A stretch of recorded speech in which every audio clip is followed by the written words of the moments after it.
Fresh charcoal barbecue. Last time I did this, someone almost called the fire department. So today we're going to be doing a barbecue. But instead of barbecuing hot dogs or hamburgers or bratwursts, we're going to be barbecuing wood into charcoal. So the process for making charcoal is going to be using a retort. In this case, we're going to be using a barbecue. What you need for a retort is an airtight chamber or something pretty close to an airtight chamber that won't let oxygen in. Charcoal is almost pure carbon.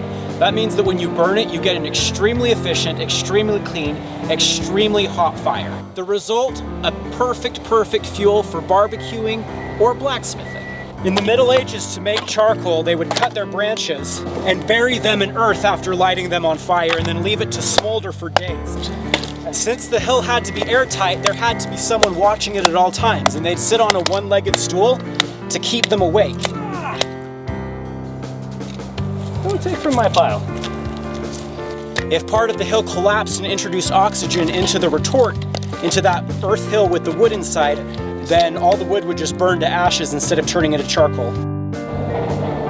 While the retort is operating, it releases very flammable gases. So if you had a steel pipe running out of it, you could channel those gases underneath the retort and burn those gases to help make the retort operate.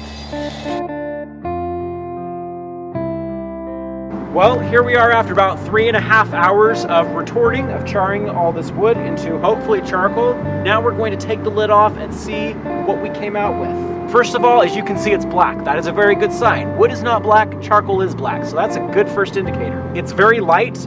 I seem to be able to just break it apart. I can see a slight brownish tint on some of the upper pieces.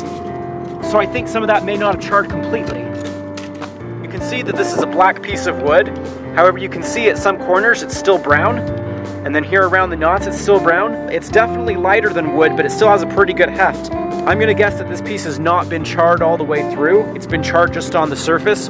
This piece, on the other hand, looks like it's been charred pretty completely. You can just snap it. You know, this is charcoal straight through. Man, I'm half really happy and I'm half really disappointed. So you may have asked yourself, well, why are we making this lovely charcoal barbecue if you can't eat it? I will tell you. As we said, this is a very clean, hot burning fuel, and what we're hoping to use it for is to take iron ore, smelt iron out of it, and use this for fuel.